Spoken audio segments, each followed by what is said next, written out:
ang bagong James Santos' Channel.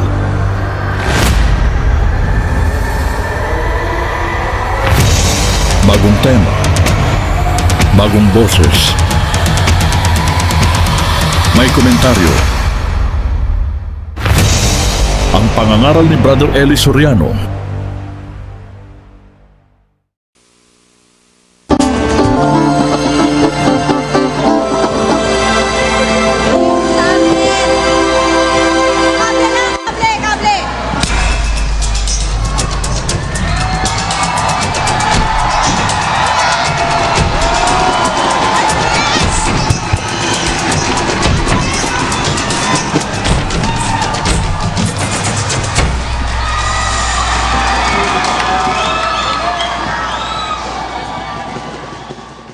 Bali yung ano po, yung sino yung malakas na anghel sa Apocalypse 5:2. Maraming anghel na malakas sa Apokalipsis, ano? Pero kung 5:2 ito, basahin natin, kapatid na Willie. Ang nakasulat po sa 5:2, at nakakita ako ng isang malakas na anghel na nagtatanyag ng malakas na tinig. Sinong karapat dapat magbukas ng aklat at magtanggal ng mga tatak nito? At sino man sa langit o sa ibabaw man ng lupa o sa ilalim man ng lupa ay hindi makapagbukas ng aklat o makatingin man. At ako'y umiyak na mainam sapagat hindi nakasumpong ng sino mang marapat magbukas ng aklat o makatingin man. At sinabi sa akin ng isa sa matatanda, "Huwag kang umiyak. Narito, ang leon sa angkan ni Huda, ang ugat ni David ay nagtagumpay upang magbukas ng aklat at ng 7 tatak nito." Yung sinasabing Leo na yan, sa angkan ni Huda, yung ugat ni David, si Kristo yan sa 22, pakinggan mo. 22 at 16 po ng Apokalipsis, "Akong si Jesus ay nagsugo ng aking anghel upang sa inyo'y magpatotoo ng mga bagay na ito sa mga iglesia. Ako ang ugat at ang supling ni David, ang maningning na talas sa Si umaga." Kristo pala yung sinasabi na makakapagbukas, ano? Ngayon, sino yung malakas na anghel na nagsasabi? Sa 5:2 ba yun, ano? Pakilagay uli sa screen. "And I saw a strong angel proclaiming with a loud voice, Who is worthy to open the book and to loose the seals thereof? And no man in heaven or in earth, neither under the earth, was able to open the book, neither to look thereon." Tinan mo, bibigyan kita ng isang hint, brother, no? Si Kristo yung nakapagbukas, no? So verse 3, "No man in heaven, nor in earth," walang tao sa langit o sa lupa, o sa ilalim ng lupa, na makakapagbukas ng aklat. Ang nagbukas si Kristo. Di hindi tao si Kristo, no? Walang taong makakapagbukas kahit sa langit, kahit sa lupa, kahit sa ilalim ng lupa, no? Pero ang makakapagbukas si Kristo na ugat ni David, ano? At saka leon. At ang leon lang ang makakatingin, si Kristo yon. Ngayon, ang tanong mo, sino yung malakas na anghel? Si anghel, at kaya malakas, nilalarawan, kahit siya gaano kalakas, mismo yung anghel hindi niya mabubuksan yung libro. But it doesn't mean na merong isang definite person na gustong itanyag sa 5:2. Anghel yon. Kaya lang sinabing malakas na anghel to emphasize na pati yung mismong anghel na malakas na yun, hindi niya kayang buksan yung libro. Di ba? And the one who will open it is the lion in the tribe of Judah and the root of David, ang sabi sa Biblia. Kaya anghel lang yun. Anghel, hindi yun si Kristo at hindi lalong si Manalo yun, kapatid. Itatanong ko po, kasi po nung isang araw po, napanood ko po dun sa may Bible exchange mo sa yung every 4 o'clock po, sinabi niyo po rin na hindi naman po masama humatol. Pero bakit dito po sa Mateo 7, pinagbabawal umatol? Ano pong nyo ron? Basahin natin. Opo. Ito po ang sinasabi sa 2 talata po na ibinigay ni kapatid na Renen. Mateo sa 7 at ang talata po ay 1. Ang nakasulat po sa ating mga TV screen ay ganito: huwag kayong magsihatol upang huwag kayong hatulan. Dito naman po sa Juan 7 at 24, huwag kayong magsihatol ayon sa anyo, kundi magsihatol kayo ng matuwid na paghatol. Ayun. Alin ba yung bawal na paghatol, kapatid?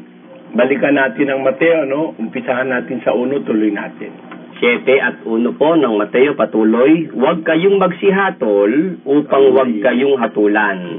Sapagkat sa hatol na inyong ihahatol ay hahatulan kayo, at sa panukat na inyong isusukat ay susukatin kayo. At bakit mo tinitingnan ang puwing na nasa mata ng iyong kapatid, ngunit hindi mo pinapansin ang tahilan na nasa iyong sariling mata? O paanong sasabihin mo sa iyong kapatid, pabayaan mong alisin ko ang puwing sa mata mo, at narito ang tahilan sa iyong sariling mata? Ikaw na mapagpaimbabaw, alisin mo muna ang tahilan sa iyong sariling mata, at kung magkagayoy, makikita mong malinaw ang pag-aalis mo ng puwing sa mata ng iyong kapatid. Kapatid, pag wala ka ng tahilan, pwede ka na bang mag-alis ng puwing sa mata ng kapatid? Pa? Pag wala ng tahilan sa mata, pwede mo na bang alisin yung puwing sa mata ng kapatid mo? Pwede na po kasi... Pwede na kasi malinis na yung mata mo, Opo. no? Ayun, yun ang binabawalang humatol. Yung humahatol, siya rin pala, meron din palang dapat hatulan sa kanya. Yun ang pinagbawalang humatol. Yung mapagpaimbabaw, na meron siyang tahilan sa mata, aalisin niya yung puwing sa mata ng kanyang kapatid. Ang sabi ng Panginoon, alisin mo muna yung tahilan sa mata mo. Bago ngayon, maaalis mong maliwanag yung puwing sa mata ng iyong kapatid. Yun na ibig sabihin nun. Bago ka humatol, tingnan mo muna, baka yung ihahatol mo sa kapwa mo, ginagawa mo rin. Sabi mo sa iba, huwag kang mangangalon niya, baka ikaw nangangalon niya ka rin. Wala kang karapatang humatol o magtuwid, no? Pero, pag hindi ka naman nangangalon niya, sumusunod ka naman sa batas, pwede mong hatulan at ituwid yung mga nangangalon niya. Naintindihan mo ibig sabihin, kapatid? Apo, nakuha. Salamat. Badili, tatanong ko po sana dun sa Hebreo 6, 1, 2. Ano po tanong? Yung aral po ba dun na tungkol sa paglilinis po, yung po ba yung bautismo po ba yun? Oo, yun ay mga iba-ibang klase ng bautismo o paglilinis sa panahong Israel, kapatid. Paano po yun? Marami nga, baptism sin eh. Nakalagay sa English, saka sa Kastila, no? Saka sa Greek, plural eh. Baptisms, nakalagay. Iba-ibang klase yun. Alam mo kasi sa Hudyo, meron silang aral na tungkol sa paglilinis yun. Kaya nga sila may mga tapayan ng tubig eh.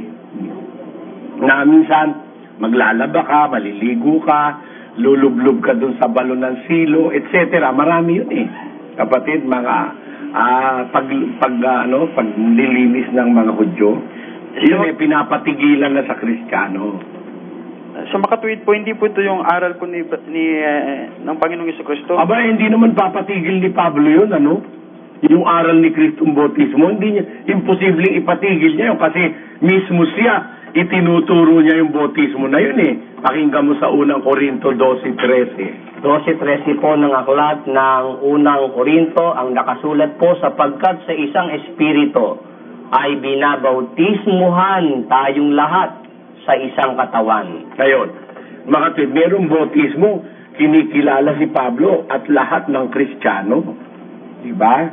Imposibleng yun yung aral na itinuro ni Kristo. Ang totoo yung sinasabi dyan sa Hebreo 6:1, yan mga dinatna na ni Kristo na isinagawa nila nung panahon sa Israel. Dinatna na yan, yung mga aral ukol sa paglilinis, sa pagpapatong ng kamay, pagkabuhay ng patay, at yung mga judgment, yung paghusga, nadatnan na ni Kristo mismo yan dito sa mundo, kapatid. Opo. Sige. Dito po sa Ezekiel po, 14:9, yung propeta pong magdaraya pakasabi doon, ang Panginoon doon ang dumaya. Basahin natin. Paano po yun? 14:9 ng Ezekiel, at kung ang propeta ay madaya at magsalita ng isang salita, akong Panginoon ang dumaya sa propetang yaon, at aking iuunat ang aking kamay sa kanya, at papatayin ko siya mula sa gitna ng aking bayang Israel. Ano ang tanong mo dyan, kapatid? Yung propeta po na dinaya po ng Panginoon, paano po yun? Kasi propetang manluloko yan eh. Ay, Ano? opo. Mandaraya yung propeta na yan. Kaya makikitungo sa kanya ang Panginoon sa kanyang klase, according to what kind of a person he is. Kaya kung sa mandaraya, ang ibibigay sa kanya ng Panginoon, yung dayang gusto niya. Ganun ang Diyos, kapatid eh. Pakinggan mo sa 2 Tesalonica.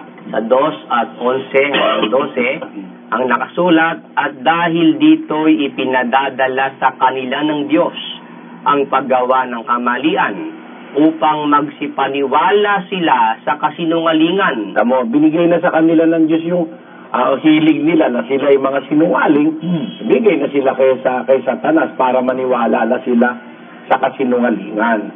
Kaya ang Diyos umaaksyon ayon sa aksyon ng tao. Pagkatapat ka, katapatan ang ibibigay ng Diyos sa'yo. Pero pag ang ayaw mo ng katapatan, gusto mo kasinungalingan, sa 12, pakibasa. Upang mga hatulan silang lahat na hindi nagsisampalataya sa katotohanan, kundi nangalugod sa kalikuan. Ayon, gusto nila yung kalikuan, ayaw nila ng katotohanan, kaya papaubaya na sila ng Diyos sa kamalian, kapatid. Ganun yun. Salamat po, Brad Eli. Magtatanong lang po ako tungkol dun sa mga apostol na katulad ni Timoteo. Kasi tatanong ko lang po kung ano nung nangyari sa kanya nung pag-akit ni Kristo. Ano po bang nangyari sa iba pang apostol? Hello? Anong nangyari sa Kay Timoteo po. Pag-akit po ni Kristo. Hindi, nung umakyat si Kristo, hindi pa naman alagad si Timoteo eh. Hindi ba Miski nga si Pablo, hindi pa alagad nun eh. Alam mo, nag-appoint kay Timoteo si Pablo. Siya nagturo kay Timoteo. Diba? Opo. Nung maging alagad si Pablo, nakaakyat na ang Panginoon nun eh. Kaya ang tanong mo siguro, kung ano nangyari kay Timoteo nung mamatay na si Pablo. Diba? Yun. Baka ganun ang gusto mong Akala ko kasi apostol na siya nun. Hindi pa. Hindi pa apostol si Pablo noon. Nung umakyat si Kristo. Actually nga, nung tawagin siya sa pagiging apostol doon sa daang Damasco no? Nakaakyat na sa langit ang Panginoong Jesus noon Ay, nakaakyat na ba? Nakaakyat na ba noon, Brother Willie? Oo. Nakaakyat na. Ngayon, kung ang kay Timoteo, merong inihula si Pablo doon sa 4 ng ikalawang Timoteo. Pakinggan mo sa 1 natin umpisahan na.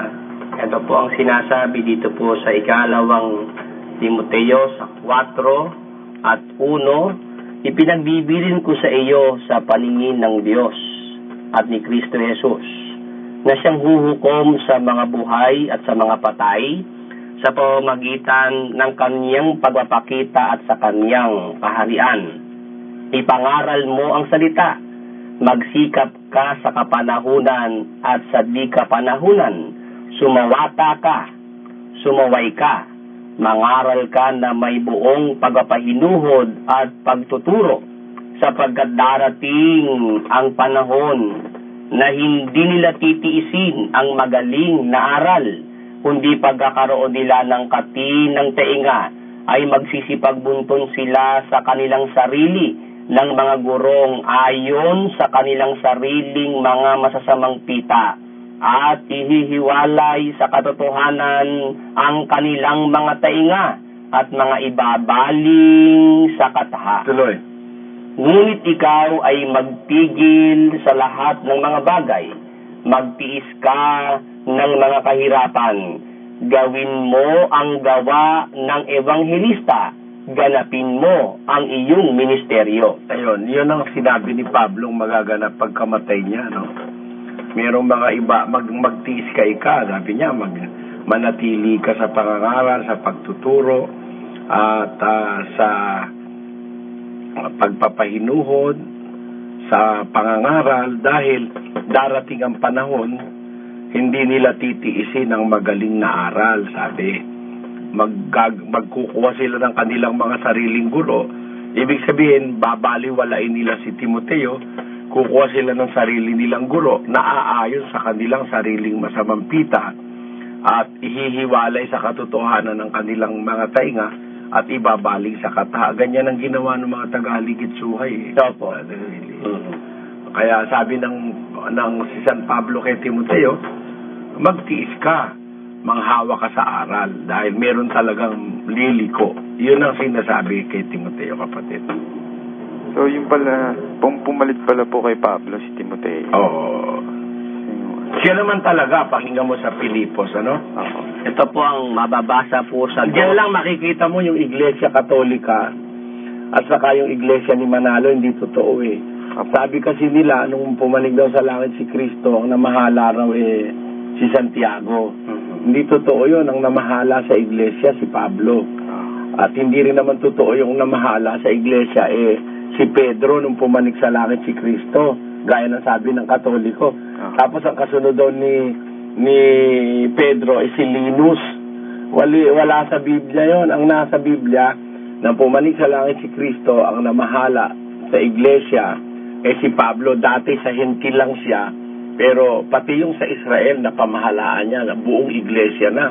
Sa Colosas 1.24, pakinggan pa. Ito po ang sinasabi sa 1.24 po ng Colosas.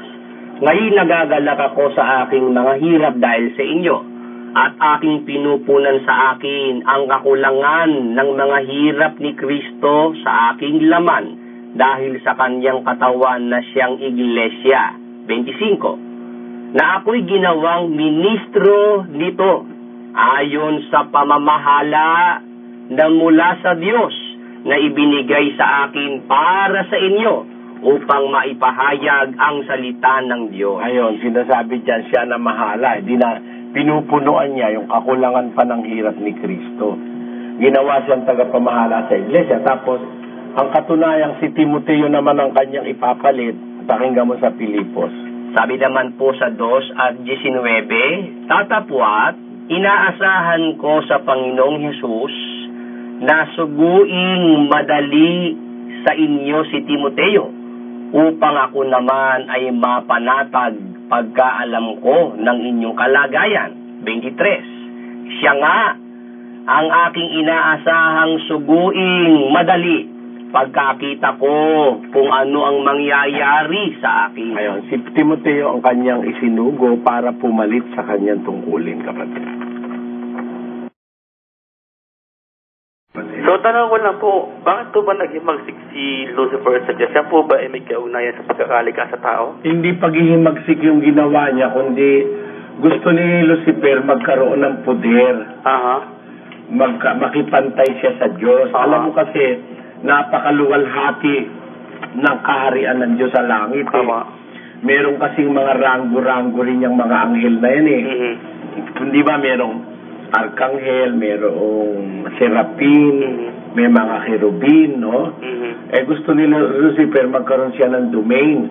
Basahin natin sa 14, umpisahan natin sa kapatid David. 12 po hanggang 13 ng aklat ng Isayas. Ano't nahulog ka mula sa langit o tala sa umaga? Anak ng umaga, paanong ikaw ay lumagpak sa lupa? Ikaw na siyang nagpahina sa mga bansa.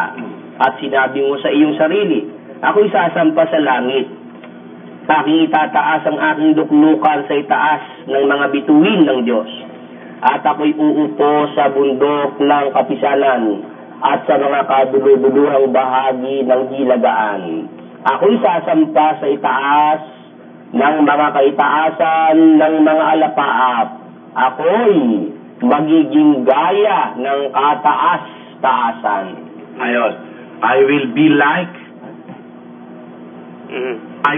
like, sabi niya, the Most High. Gusto niya makipantay sa Diyos eh. So, malabas mo nainggit siya, ganon. Oh, maaari. Kasi nakalagay sa Greek, ay sa Hebrew, yung salitang damaw, na ang kahulugan ay to compare, to resemble, to liken. Okay. Kaya parang ipinapareho niya yung kanyang salita, ay yung kanyang kalagayan sa Diyos. Kaya siya sumamay. Okay. Can you ask Brother Eli if there is anything written in the Bible about censorship? What is his position on censorship? Iba yata yung tinatanong ni Atty. Manikat sa kanilang function. I know that the MTRCB does not work as a censorship body. It is a classification body. It doesn't censor, Brother Joseph. Opo. No, pero in as much as his question is about censorship, meron daw ba sa Bible na Censorship. censorship? Opo. Siyempre naman meron. There are things to conceal, Brother Joseph, no? When you say that something must be concealed or must be kept secret, that is censorship. Di ba? Di ba ang kahulugan ng censorship is to cut scenes or to eliminate scenes that will be detrimental to the morals of young audiences or even adult audiences, Brother Joseph, no? Kagaya ngayon yung sinasabi nilang too much violence, sinesensor yan. Yan ng dalawang TV shows sa tanghali, meron akong nabasang article na yan pinupunan na ng mga advertisers dahil very influential yan, millions ang nanonood dyan kasama mga bata. Ang nakikita dyan yung giling ng mga babae na natural lang na makita mo yan sa isang men's bar or nightclub na ang ginagawa ay mga masculine ang audience, ano? Diyan ang ginagawa parang ganun na ganun parang live show nung araw na yung panahon nung una na may mga live show for male audiences. Yun ang nakikita mo sa dalawang noontime show ngayon. Mabuti naman at kumilos itong kasi nababahala ako itong aking mga apo 3 years old. Abay talagang parang sex bomb kung gumiling O siyempre di mo naman maaano dahil wala naman silang kamalay-malay doon sa ganon, di ba? Opo. Pero at the early age nagkakaroon na sila ng talaga namang nakakahalay-halay naman. Tingnan mo yung nakatupis yung alam mo, Brother Josel, meron mga tao makakita lang ng tupis naglalakbay na ang Panginoon rin Iba na. Ikaw ba? It is but human yata, Brother Eli. Hindi po ba ganun yun? Oo. Kaya naman ang masasabi ko, talagang dapat may censorship. At nasa Bible naman yung diwa. Bagaman wala yung salitang diretsong, halimbawa yung kagaya ng ginagawa ng censorship ng mga board of censors, no? Pero the idea of censorship is in the Bible. Kasi pag bata, hindi naman lahat pwede mong ibigay kapatid na Josel.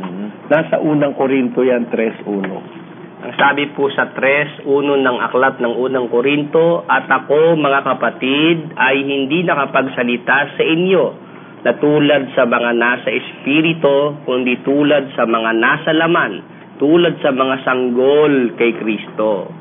Hinandili ko kayo ng gatas at hindi ng lamangkati, sapagkat kayo'y wala pang kaya noon, wala na ngayon pa man ay wala kayong kaya. Kita mo, hindi Christian community, hindi nakakadiretso ng pagsasalita si Pablo. Kino-consider niya na bago pa lang sila, they are babes in Christ. Gaya kayo ng mga sanggol kay Kristo, sabi niya. Ibig sabihin, Brother Josel, no? Na meron diyang censorship, may diwa ng censorship niyan. You cannot give everything to everybody in the same time, Brother Josel. That's censorship. Okay? Sa araw ho ng paghukom, sino ho ba ang darating sa atin? Yung Diyos, si Jesus ho ba o ang Ama?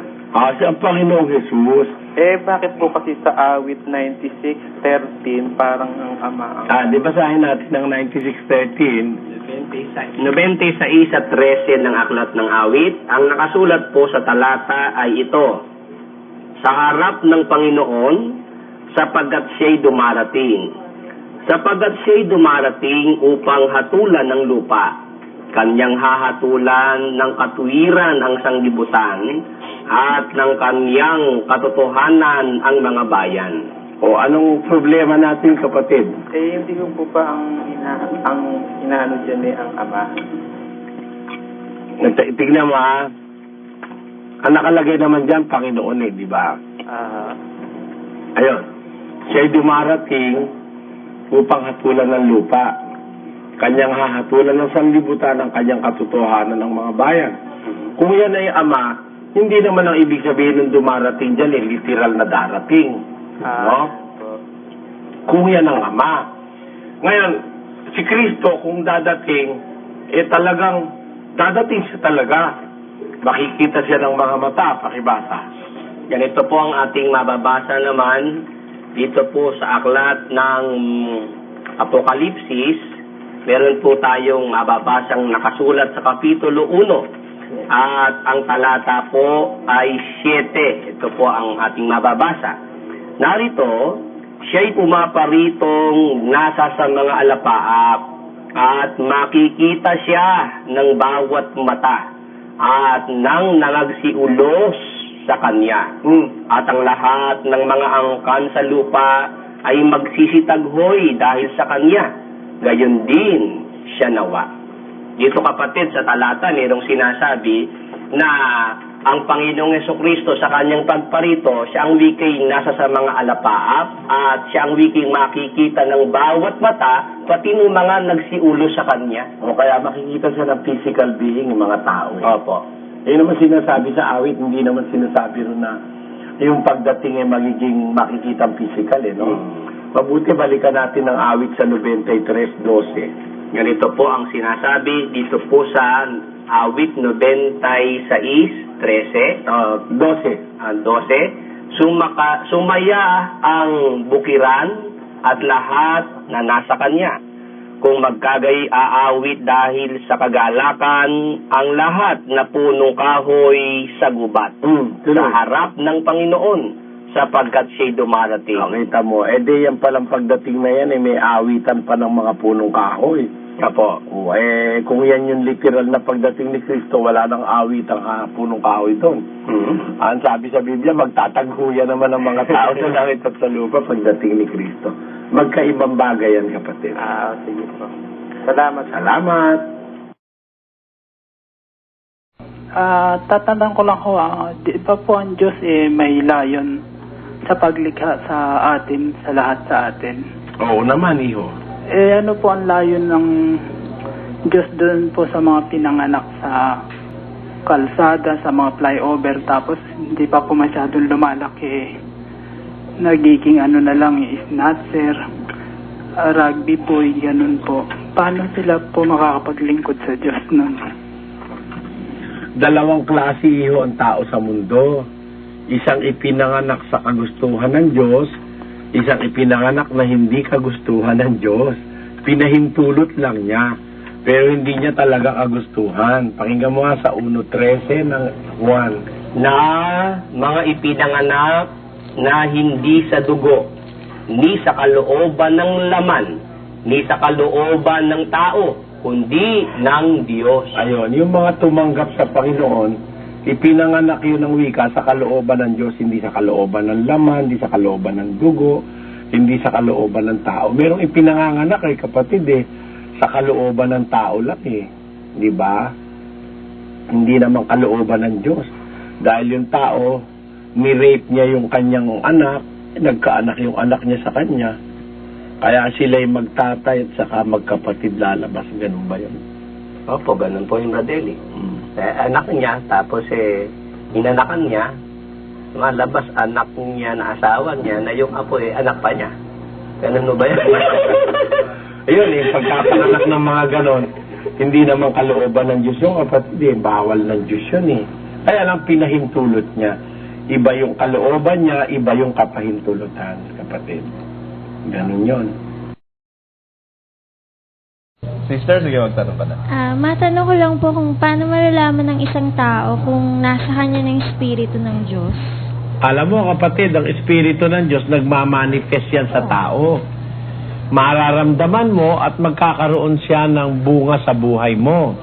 Halimbawa, yung sinasabi sa Galacia 5:22. Tatapwat ang bunga ng Espiritu ay pag-ibig. Yan, pag may pag-ibig ka, isang bunga yan ng Espiritu sa tao. Ano pa? Katuwaan, kapayapaan, pagpapahinuhod, kagandahang loob, kabutihan, pagtatapat. Ayun.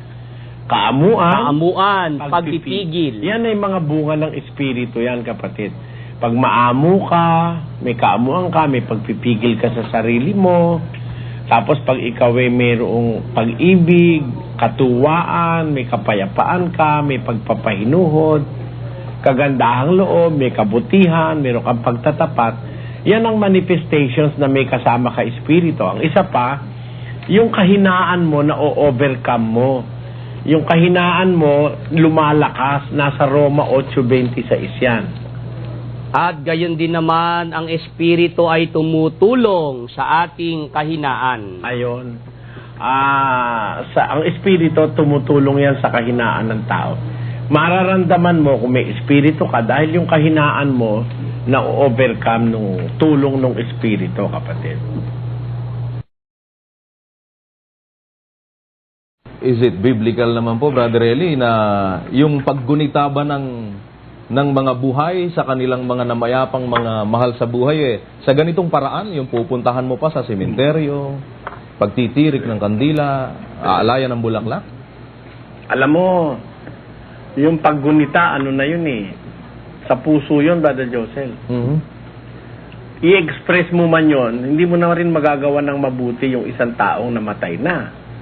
Dahil, unang-una, hindi naman niya alam na yung gagawin mo sa kanya Kaya kailangan habang buhay pa siya, gawin mo na yung dapat mong gawin. Nasa 9:10 ng Ecclesiastes yan, saka natin i-coma sa 5. Pakibasa si Luz. Ilagay na sa screen. Anumang masumpungang gawain ng iyong kamay, gawin mo ng iyong kapangyarihan. Sapagkat walang gawa, ni kathaman, ni kaalaman man, ni karunungan man sa libingan na iyong pinaparunan. Wala na raw gawa o anumang bagay na karunungan, kaalaman sa libingan. Ano pa ang sabi sa 5? Sapagkat nalalaman ng mga buhay na sila'y mga mamatay, ngunit hindi nalalaman ng patay ang anumang bagay, ni mayroon pa man silang kagantihan, sapagkat ang alaala sa kanila ay nakalimutan. Ayun, tuloy natin sa 6. Sa 6, maging ang kanilang pag-ibig, gaya ng kanilang pagtatanim at ng kanilang pananaghili ay nawala ngayon. Nawala man silang anumang bahagi pa na magpakailanman sa anumang bagay na nagawa sa ilalim ng araw. Ayun. Kaya alam mo, pagka ang isang tao patay na, ano pa magagawa mo para maramdaman niya, no, brother? Wala naman po. Joseph, wala na. Kaya it's just a waste of time, effort, money, etc. Kaya kailangan habang buhay pa, pakita mo na sa kanyang mahal mo siya. After all, pagkamatay niya, nasa kamay na siya ng Diyos kapatid na Joseph. Wala nang tayong magagawa. Let God do His thing. Sabi nga ng pasyon, doon sa page na binasa natin kanina, 198 yata yun. Ang sabi doon sa pasyon ay, gayon nga ni itong araw, habang ikay nabubuhay, kusang binabahalaan, mili ng anumang bagay, magaling o masama man. Tunay na di magwiwika ang Diyos poong dakila, matuwid ka malisya, ay kusang magpapabaya, araw mo palibhasa. Ngunit pagka nalagot, ang hiningang lubhang marupok, ng katawan mong mairog, ang araw mo'y matatapos, ang iiral sa Diyos. sa Diyos. Walang magagawang tunay ang namatay mong katawan. Palibasa'y lupa lamang, sa abang-aba mo naman kung ikay walang sinimpan. Yan ang kasaysayan ng tao, kapatid na Josel, no? Kaya ang payo ng pasyon doon sa bandang huli, kaya samantalang may hininga, sabi, at ikay nabubuhay pa, ay maglaan kang maaga, sukat mong ikaginhawa, ng kagamit-gamit mo na. Yon ang sinasabi sa pasyon ng Katoliko, no? Kaya wala nang magagawa yun sa tunay sa namatay na katawan. Wala na. Sayang na lang yung efforts pagka All Souls Day, Brother Joseph. Ganon. Not even prayers, Brother Eli, may epekto pa pabuhay. You cannot amend the life or the record that was recorded in the life of a person after death. Alam mo, ang buhay, may pag-asang magbago. Pero Opo. sa patay, hindi na nakababago. Kung saan siya namatay, that will be permanent. No amount of prayer can amend his wickedness or add to his righteousness. Hindi na pwede yun. Opo. Wala nang makakadagdag o makakapagbawas dun sa kanyang nai-record na buhay. Kasi ang tao habang buhay, inire-record yan eh. Yung kanyang pamumuhay. Nasa 20 yan ng Apokalipsis. Pakibasa, kapatid na Willie.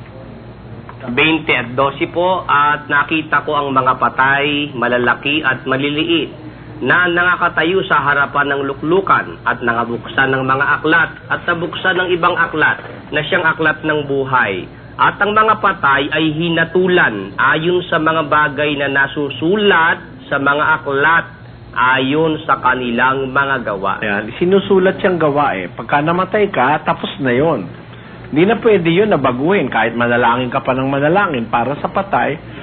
What will prevail is the recorded acts and deeds of a person while he is living on earth. And that will be the basis for the judgment sa pagdating ng araw ng paghuhukom. Yun. Brother Eli, yung pong mayon daw ngayon medyo nag-aalboroto na naman daw po. Sa Biblia po, anong dahilan bakit yung mga ganyang bulkan sumasabog? Hipo ng Diyos yun. Bakit, bakit po hinihipo ng Diyos, Father Eli? Ay, para magpaalala sa tao.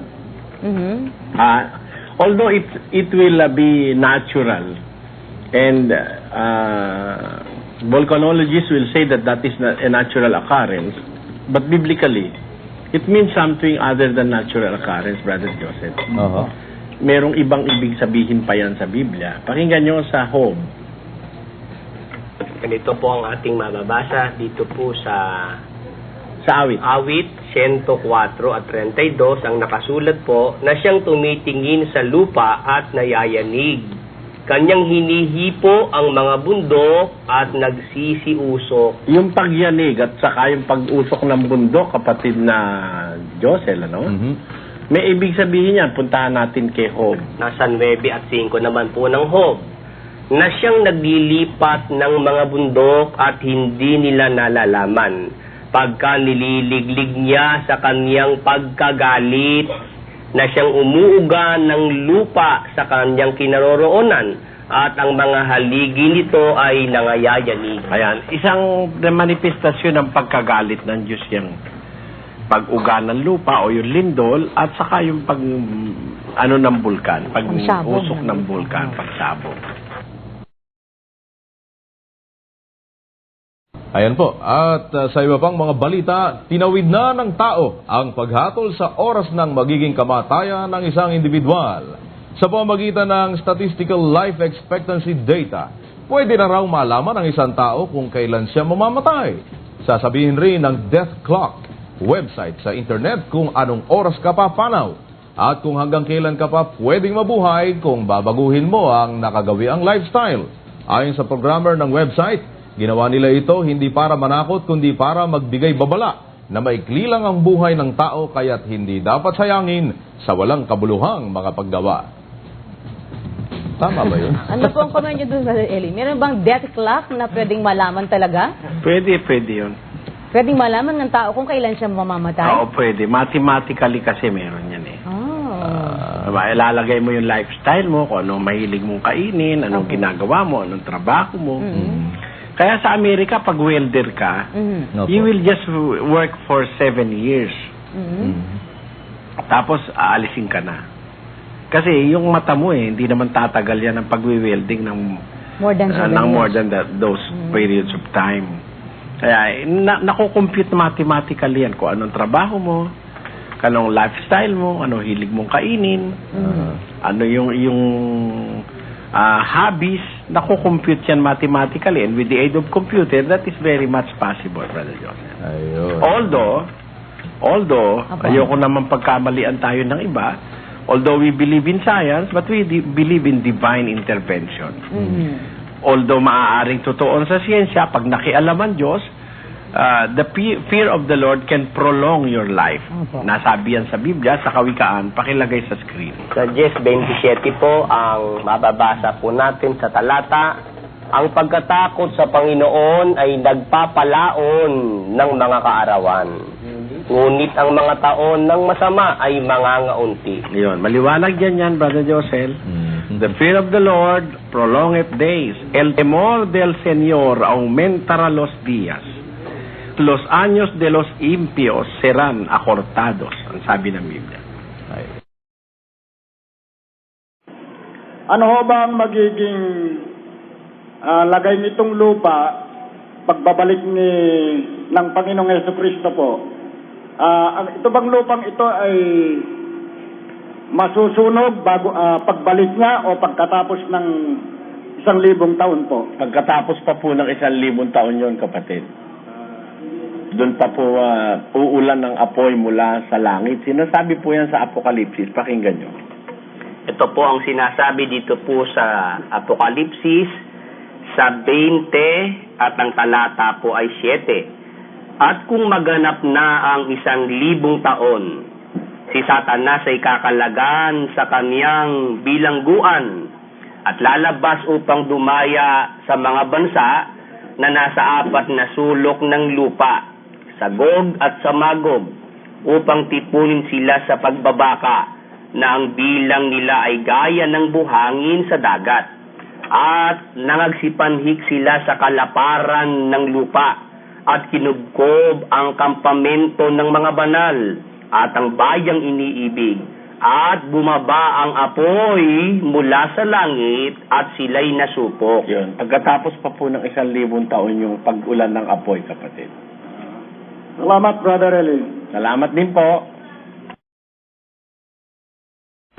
Magandang gabi po, Ginoong Soriano. Magandang gabi po. Kaya po ako naparito meron lang po akong itatanong sa inyo tungkol po doon sa sinasabi ng sugo. Kasi ako, dumanas ako sa Iglesia ni Cristo na panig ni Manalo na halos mahigit 10 taon. Ngunit, ako po ay parang kulang ang paniniwala ko doon sa mga pangangaral nila. Dahil pagdating doon sa ipinangangaral nila na sila daw, si Manalo daw po ay siyang sugo. At nasasabi niya doon sa pangangaral na hindi lamang siya sugo. Siya daw ang uod. Siya ang ibong mandaragit. Siya ang sugo sa huling araw. Ang isa pa, siya daw ang anghel na umaakyat sa sikatan ng araw. Kaya po, gusto ko po na aklar kung sa mga panahon pong ito na maraming mangangaral na nagsasabi na sila daw ay sugo. Ang tanong ko po sa inyo, dahil yan po nga sa panig mo minsan naririnig ko na ikaw daw po ay sugo. Pero hindi po ako naniniwala doon sa una kong natutunan dahil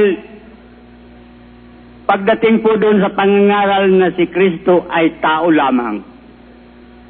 Parang wala po akong, hindi po nakuha sa aking isipan na ang malinaw na pananampalataya tungkol dyan. Pangalawa po, pagdating dyan sa siya daw po ay anghel na umaakyat sa sikatan ng araw, lalo na po akong hindi naniniwala, nawawalan ako ng pag-asa sa aking pananampalataya. Kaya po ang aking katanungan ngayon sa inyo po, Ginoong Soriano,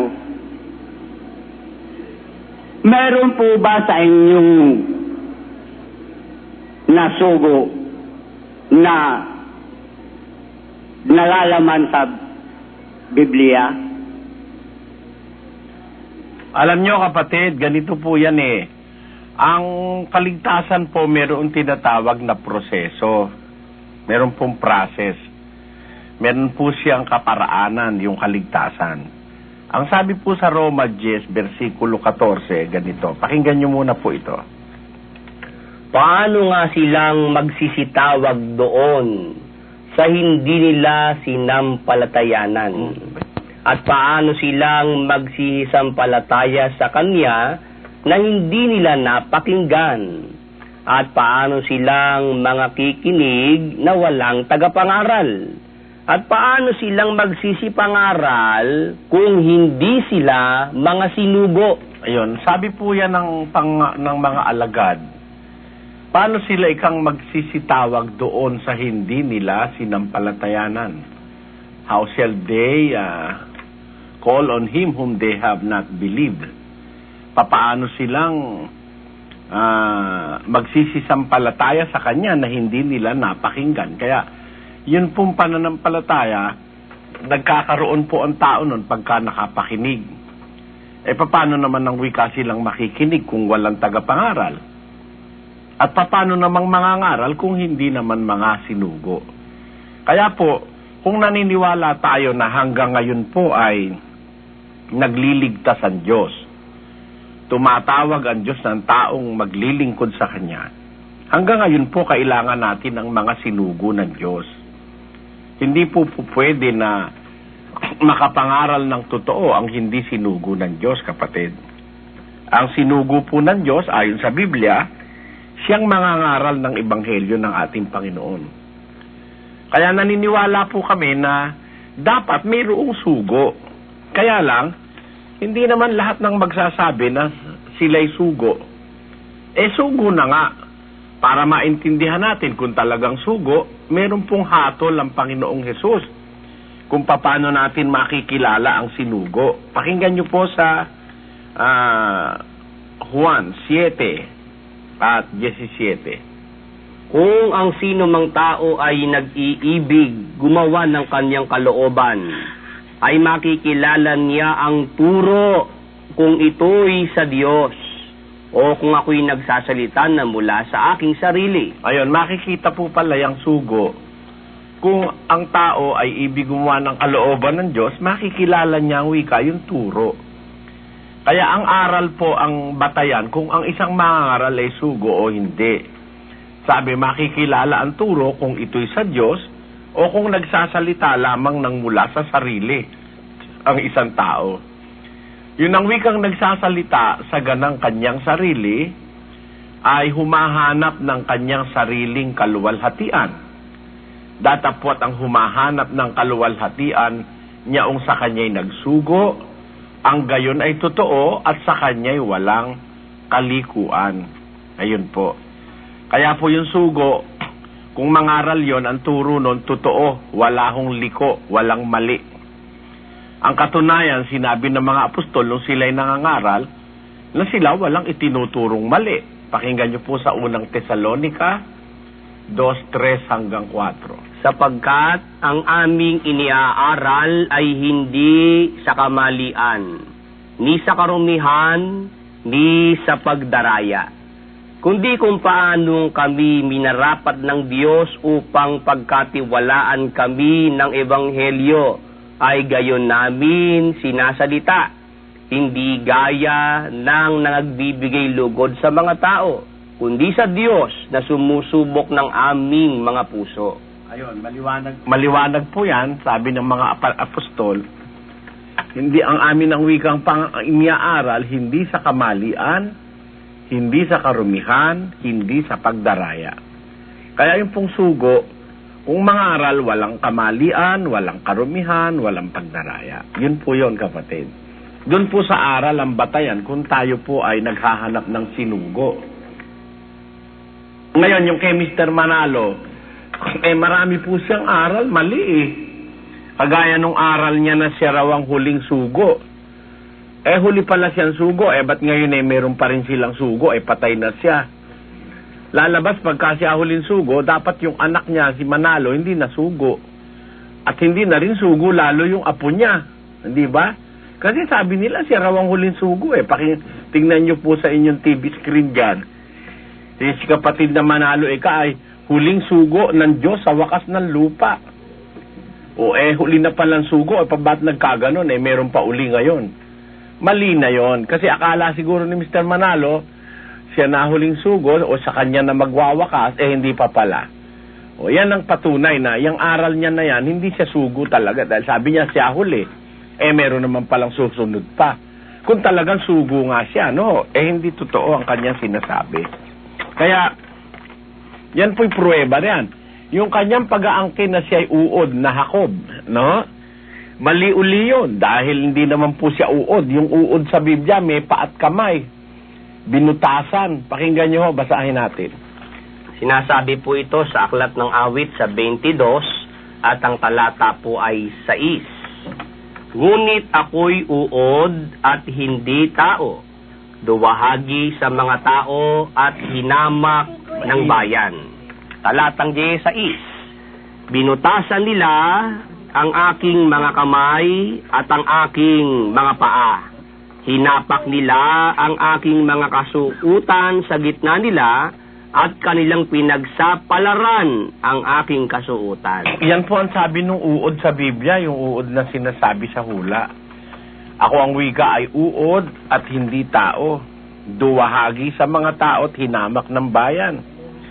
Sabi, ako ang wika ay nilibot ng mga manggagawa ng masama sa 18. At binutasan nila ang aking mga paa at ang aking kamay. Hinapak nila ang aking kasuotan sa gitna nila. Hindi naman nangyari kailanman ito kay Mr. Manalo na siya'y binutasan ng paa at kamay niya. Wala naman siyang butas kahit kapiraso. Kaya po, hindi totoo na siya yung uod sa Biblia. Yan, aral niya yan, mali yan.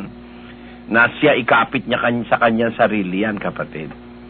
Mga pruweba po yan na talagang hindi sugo si Mr. Manalo. Katunayan, siya po ay hindi sumusunod sa utos ng Diyos Ang sabi ng Diyos, yung kanyang aral daw, wag dadagdagan, wag babawasan. Nagturo ng Santa Cena ang Panginoon, wala namang abulo yan. Ginawa naman ni Mr. Manalo, nilagyan ng abulo yan. Tapos, inalis naman niya yung hugasan ng paa. Sa Biblia, sa Santa Cena, may hugasan ng paa. Kaya po, yan napakamaling aral ng Iglesia ni Manalo. Mali po yan. Nagpapatunay yan na hindi nga sugo ng Diyos si Mr. Manalo. Pasensya na kayo. Tinatanong nyo lang kasi ako, kaya ako sumasagot. Ayoko namang manira, pero napakahirap isipin na ang taong matitino ang kaisipan maghahapunan ng umaga. Ang Santa Cena po kasi hapunan banal na hapunan, Santa Cena. Yung Santa banal, yung hapunan Cena. Kung mag-Santa Cena sila umaga paano po nangyari sugo si Mr. Manalo niyan? Mali po yan, kapatid.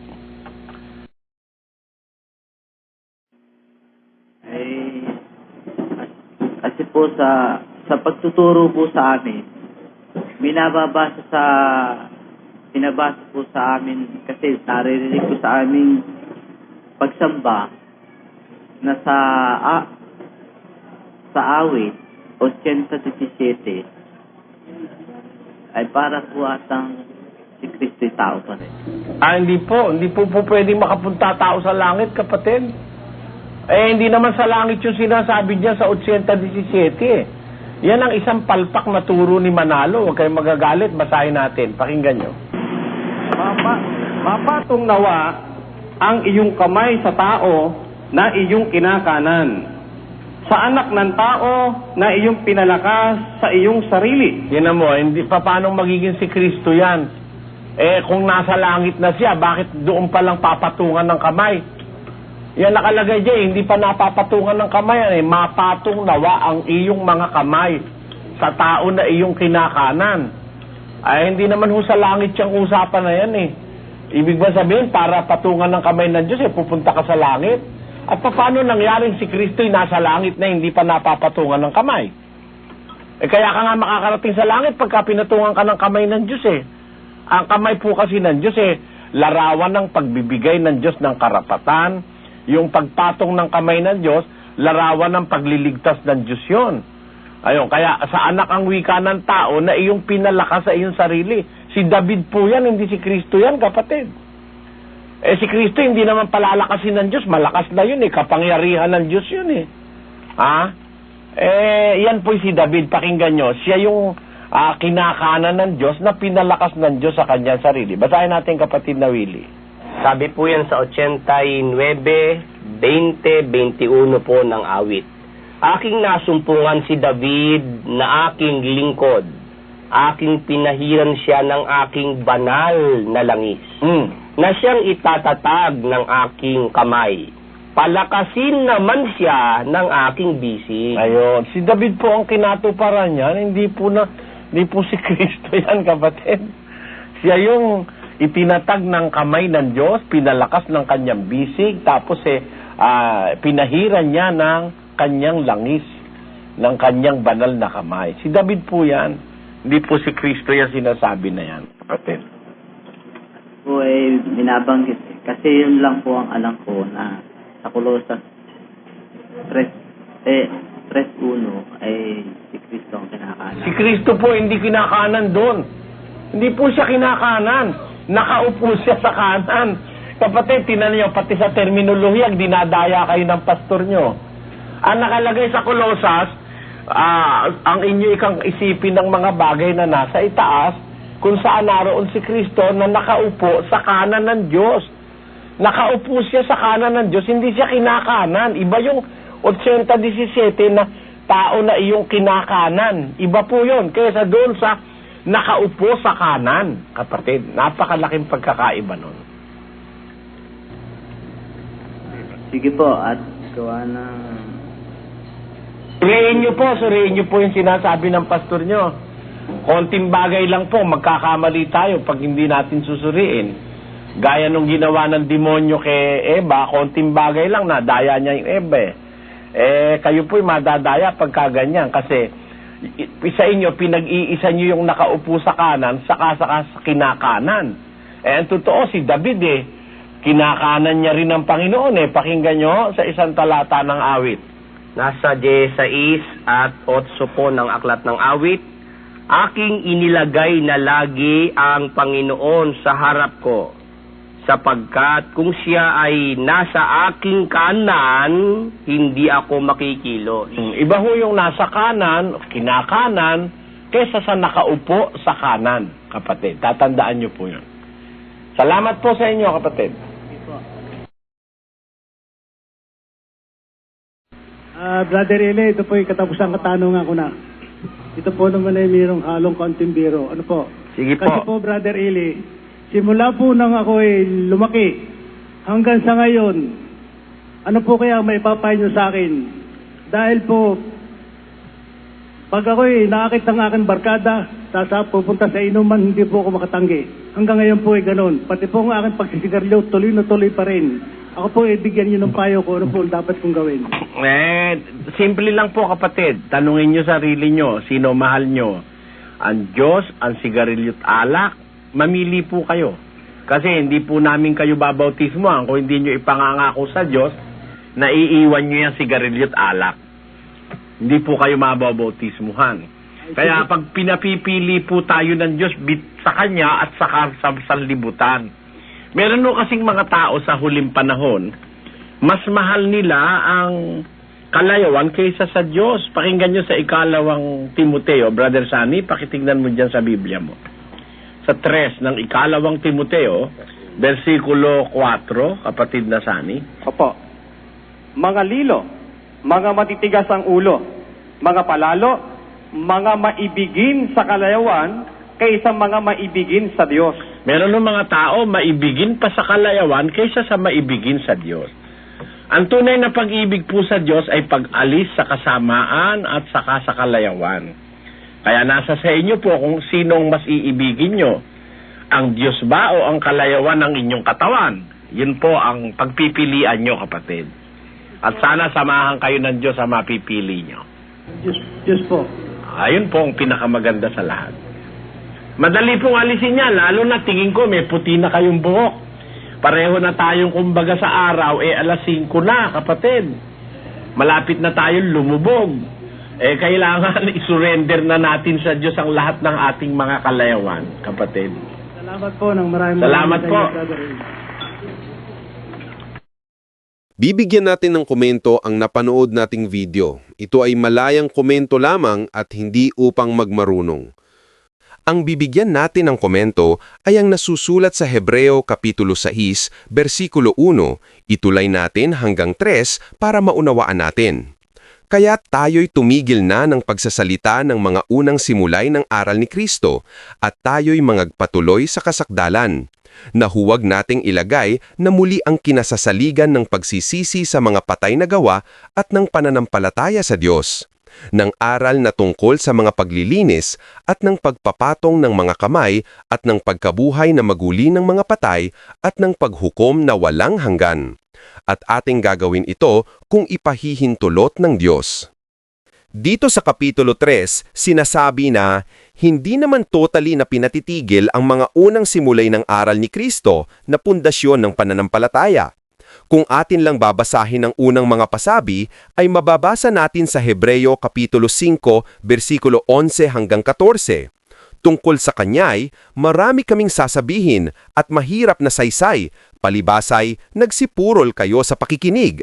Sapagkat nang kayo'y nangangarapat ng maging mga guro dahil sa kaluwatan, ay muling kayo'y nangangailangan na kayo'y turuan ni Noman ng mga unang simulay ng aral ng Diyos at naging tulad sa mga nangangailangan ng gatas at hindi ng pagkaing matigas. Sapagkat bawat tumatanggap ng gatas ay walang karanasan sa salita ng katuwiran, sapagkat siya'y isang sanggol. Ngunit ang pagkaing matigas ay sa mga may gulang, sa makatuwid ay doon sa mga sa pamamagitan ng pamimihasa ay nangasanay ang kanilang mga pakiramdam upang makilala ang mabuti at ang masama. Ito pala ang dahilan kung bakit sinasabi na tigilan na ang mga unang simulain ng aral ni Kristo. Dahil ang panimulaing mga aral ay aral sa mga sanggol, ay hindi sa mga may gulang na nararapat na sa mga pagkaing matitigas tungo sa paglago at kasakdalan. At tungkol naman sa nasusulat sa Kolosas Kapitulo 1, versikulo 24 at 25. Ngayoy nagagalak ako sa aking mga hirap dahil sa inyo, at aking pinupunan sa akin ang kakulangan ng mga hirap ni Kristo sa aking laman dahil sa kanyang katawan na siyang iglesia, na ako'y ginawang ministro nito ayon sa pamamahala na mula sa Diyos na ibinigay sa akin para sa inyo upang maipahayag ang salita ng Diyos. Doon sa salitang ako'y ginawang ministro nito ay hindi nangangahulugan na pinamahalaan na ni Pablo ang buong iglesia. Ito ay tumutukoy pa rin sa iglesia ng mga hentil na nasa Kolosas. Dapat rin nating alamin ang mga nilalaman ng sulat niya sa Kolosas. At nang kayo'y mga patay dahil sa inyong mga kasalanan at sa di pagtutuli ng inyong laman, ay kanyang binuhay kayo na kalakip niya, na ipinatawad sa atin ang ating lahat na mga kasalanan. Ang kanyang tinutukoy ay sa di pagtutuli, sa Kolosas Kapitulo 1, versikulo 21 at 22. At kayo, nang nakaraang panahon ay nangahihiwalay at mga kaaway sa inyong pag-iisip sa inyong mga gawang masasama. Gayunmay, pinakipagkasundo niya ngayon sa katawan ng kanyang laman sa pamamagitan ng kamatayan upang kayo'y iharap na mga banal at walang dungis at walang kapintasan sa harapan niya. At ang sabi pa sa Kolosas Kapitulo 1, versikulo 27, na sa kanila'y minagaling ng Diyos na ipakilala kung ano ang mga kayamanan ng kaluwalhatian ng hiwagang ito sa gitna ng mga hentil, na ito'y si Kristo na nasa inyo, na pag-asa ninyo sa kaluwalhatian. Kaya hindi ibig sabihin na ginawang ministro si Pablo sa iglesia ng Diyos ay pinamahalaan na niya ang buong iglesia. Ang iglesia ay binubuo ng mga Hudyo at ng mga Hentil. Magkahiwalay sila. Kaya nga si Pedro ay sa mga Hudyo at si Pablo ay sa mga Hentil. At maraming mga Hudyo na hindi kasundo si Pablo, gaya sa aral sa pagkain at sa pagtutuli. At kung nagustuhan ninyo ang napanood ninyong video, please like, subscribe, share, and comment. At maraming salamat sa mga sumusuporta sa pamamagitan ng GCash. At marami pa kayong mapapanood na hindi pa na-upload sa internet. Maraming salamat sa panonood.